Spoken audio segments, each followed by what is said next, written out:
Hai guys, apa kabar kalian semua? Saya harap kalian baik-baik saja dalam kondisi jasmani maupun rohani. Pada kesempatan kali ini, Ezin akan menceritakan sebuah kisah yang akan membuat kita sadar bahwa ketika kita menghakimi seseorang, jangan hanya dari opini dan prasangka kita saja. Cao Cao adalah seorang perdana menteri sekaligus menjadi tokoh utama dalam suatu kisah legendaris yang berjudul Kisah Tiga Negara. Namun, sebelum lanjut ke pembahasan, jangan lupa untuk klik like, subscribe, nyalakan juga lonceng notifikasinya agar kamu bisa mengetahui video update terbaru dari channel Ezin.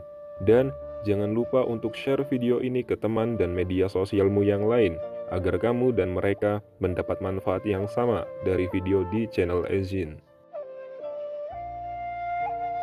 Baik, mari langsung saja kita menuju ke pembahasan ceritanya.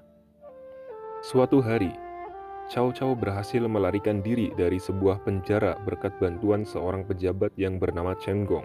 Jadi, awal mula Chen Gong menyelamatkan Cao Cao adalah ketika Cao Cao dalam pelariannya setelah gagal membunuh Dong Zhuo. Cao Cao tertangkap oleh Chen Gong, seorang pejabat wilayah di Zhongmu. Tapi, Chen Gong tak melaporkan Cao Cao, meskipun tahu diiming-imingi imbalan yang sangat besar.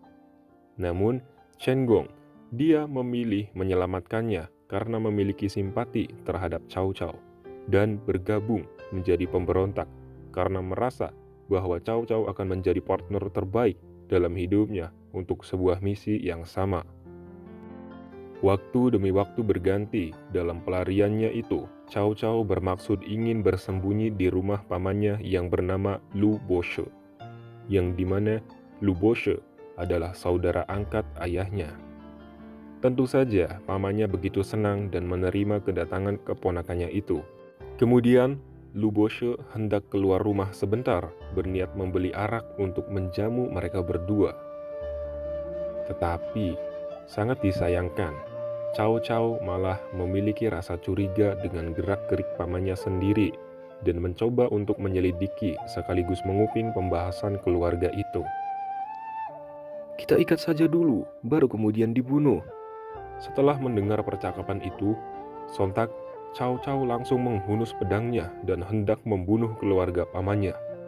Sabar, tunggu dulu, kata Chen Gong. Kita selidiki dulu apa yang sebenarnya mereka bicarakan. Tunggu apa lagi? Hal ini sudah jelas, mereka hendak membunuh kita. Tunggu, sabar.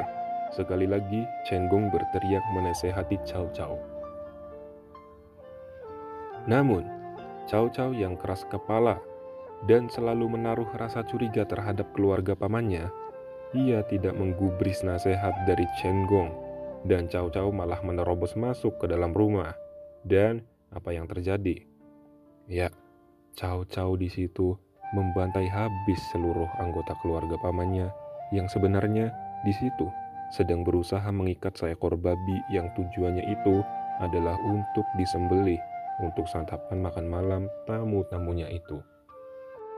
Setelah menyaksikan kebrutalan Cao Cao, jelas saja Chen Gong di situ berdiri kaku dengan meneteskan air mata dan menyesalkan tindakan Cao Cao yang tidak mau mendengarkan nasihat darinya. Hingga pada akhirnya, hal itulah yang menyebabkan satu keluarga baik-baik harus mati sia-sia hanya karena suatu kecurigaan. Di era modern sekarang juga tentunya tidak sedikit orang yang sama seperti Cao Cao, yang dimana mereka selalu menilai baik buruknya seseorang hanya dengan persepsi, bukan dengan hati, yang selalu menghakimi dengan sebuah opini, tidak dengan suatu bukti. Sejak saat itu mereka mengembara, banyak sekali suka duka yang telah dialami. Salah satunya adalah pada saat kejadian tadi, yaitu Cao Cao membunuh orang yang nyatanya adalah keluarga paman Cao Cao sendiri hanya karena terlalu curiga. Pada akhirnya, dari peristiwa itu yang membuat keduanya berpisah. Sejak saat itu, Chen Gong menganggap bahwa Cao Cao bukanlah tokoh pejuang yang ia cari, namun tidak lebih dari seorang yang ambisius dan keji. Bagaimana? Cerita yang sangat bernilai sekali, bukan? Dari cerita ini, kita mendapat nilai yang sangat berharga bahwa mendengarkan nasihat sangat penting karena dapat membantu kita dalam membuat keputusan yang lebih baik, mengatasi masalah, dan belajar dari pengalaman orang lain. Nasihat dari orang-orang yang lebih berpengalaman atau ahli dalam bidang tertentu juga dapat memberikan wawasan yang berharga dan menginspirasi kita untuk meraih ketentraman batin. Selain itu, mendengarkan nasihat juga merupakan bentuk penghormatan terhadap orang yang memberikan nasihat tersebut, sehingga menciptakan hubungan yang baik dan saling menguntungkan. Dengan demikian, mendengarkan nasihat merupakan langkah yang bijak untuk mengembangkan diri dan mencapai tujuan. Dan dari tindakan Cao Cao yang kesetanan, kita diajarkan bahwa ketenangan memiliki peran yang sangat penting dalam mengambil keputusan. Ketika seseorang dalam keadaan tenang, maka pikiran dan emosi akan lebih stabil, sehingga memungkinkan kita untuk mempertimbangkan keputusan dengan lebih objektif dan juga jernih. Dengan kondisi yang tenang, kita juga dapat menganalisis faktor-faktor yang terlibat dengan lebih baik, memikirkan konsekuensi dari setiap keputusan yang akan diambil, serta merencanakan langkah-langkah yang perlu dilakukan.